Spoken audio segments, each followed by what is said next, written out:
সোনারগাঁয়ে এত সুন্দর বাসা রেখে কেন আমরা ঢাকায় শিফট হলাম, তো এটা নিয়ে আপনাদের অনেকের অনেক ধরনের প্রশ্ন ছিল। তো আমি ভাবলাম যে আপনাদের সাথে শেয়ার করি। হ্যালো এভরিওয়ান, আসসালামু আলাইকুম, welcome back to my another daily blog.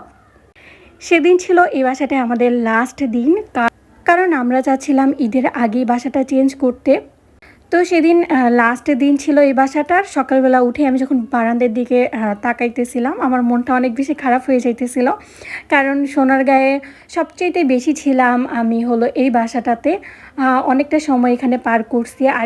আর এই বাসাটা যেহেতু অনেক খোলামেলা ছিল, তো আমি যেভাবে খুশি সেভাবেই থাকতে পারতাম। আর আমরা ভাবছিলাম আমরা যতদিন সোনারগাঁয়ে থাকবো এই বাসাটার মধ্যেই থাকবো। তো সেটাই আমাদের সাথে হয়েছে।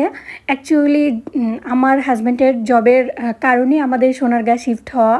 তো ওইখানে লাস্ট 3 বছর আমরা ছিলাম। তো এখন তার জবের জন্যই আমাদেরকে আবার বাসা চেঞ্জ করতে হইতেছে, মানে সোনারগাঁ ছেড়ে আমরা এখন আবার ঢাকায় শিফট করতেছি।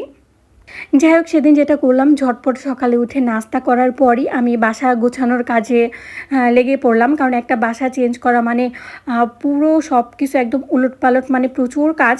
তো আমি চাচ্ছিলাম এখান থেকেই আমি টুকটাক কিছু জিনিসপত্র একদম ক্লিন করে নিয়ে যাই। এই জন্য বেশ কিছুদিন আগেই আমি আমার কাচের জারগুলো সবগুলো খালি করে ফেলছিলাম। তো সেগুলোকে আমি জাস্ট এখন পরিষ্কার করে নিছি। তারপর আমি ভাবলাম যে কিচেনের যে সমস্ত কাচের জিনিসগুলো আছে সেগুলো আমি আলাদা করে প্যাকিং করে ফেলি। দেন হলো আমি কিচেন র্যাকটাকেও একদম পরিষ্কার করে ফেলি। সো এখানে যে জিনিসপত্রগুলো ছিল সেগুলো আসলে আমার রেগুলার ইউজের জিনিসপত্র ছিল, এগুলো আমি রেগুলার ইউজ করতাম। তো এগুলোও আমি প্যাকিং করতেছিলাম। অন্যদিকে আমার হাজব্যান্ডও টুকটাক প্যাকিং করতেছিল, কারণ আমরা এর পরের দিন একদম সকালবেলা আমাদের পিক আপ চলে আসবে। তো এর আগের দিন আমরা ভাবতেছিলাম যে সব কিছু যদি আমরা প্যাকিং করে ফেলি, দেন সকালবেলা গাড়ি আসলে আমরা জাস্ট উঠে পড়তে পারবো। আর আমার বাসাটা যেহেতু দক্ষিণ সাইডে ছিল, এই বাসার যেটা সমস্যা ছিল সেটা হলো প্রচুর বাতাস আসতো, আর বাতাসের সাথে ছিল প্রচুর ধুলাবালি। যাই হোক, এটা ছিল সেদিনের ভিডিও ক্লিপ। সেদিন সকালবেলা আমরা সব কিছু একদম রেডি করছি। বেশি টেনশন ছিল আমি 5তলা থেকে আমার গাছগুলা কিভাবে নামাবো। তারপর মাথায় একটা বুদ্ধি আসলো যে আমি ওয়ার্ড্রোপের যে ডয়ারগুলা সেগুলো তো নিচে এভাবেই খুলে নামানো হবে। তো আমি প্রত্যেকটা ডয়ারের কিছু গাছ নেওয়ার চেষ্টা করছি। দেন ক্যারেট ছিল, সেটাতে কিছু গাছ নিয়েছিলাম। এই যে টুকটাক গাছগুলা প্যাকিং করতেছিলাম। ওরা যখন অন্য অন্য ফার্নিচারগুলো নামাচ্ছিল, তখন আমি দেখা যাইতেছিল যে গাছগুলো নামাইতেছিলাম, গাছগুলোকে প্যাকিং করতেছিলাম। ক্যারেট থাকায় সুবিধা হয়েছে, প্লাস হলো ওই যে ওয়ার্ড্রোপের মধ্যে ছোট ছোট যে গাছগুলো ছিল সেগুলোকে নিলাম। আর এই বারান্দাটাকে ঘুরে ফিরে দেখতেছিলাম, কারণ আমি জানি আমি ঢাকায় এরকম খোলামেলা একটা বারান্দা কখনোই পাবো না।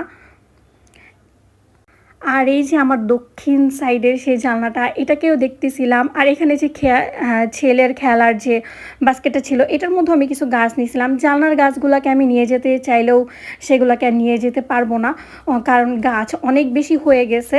আর পিক আপেও সেরকম জায়গা ছিল না, যার জন্য বেশ কিছু গাছ আমার ওইখানেই রেখে আসতে হয়েছে। যাই হোক, এই যে এই সমস্ত গাছপালা আমি একদমই নিতে পারিনি।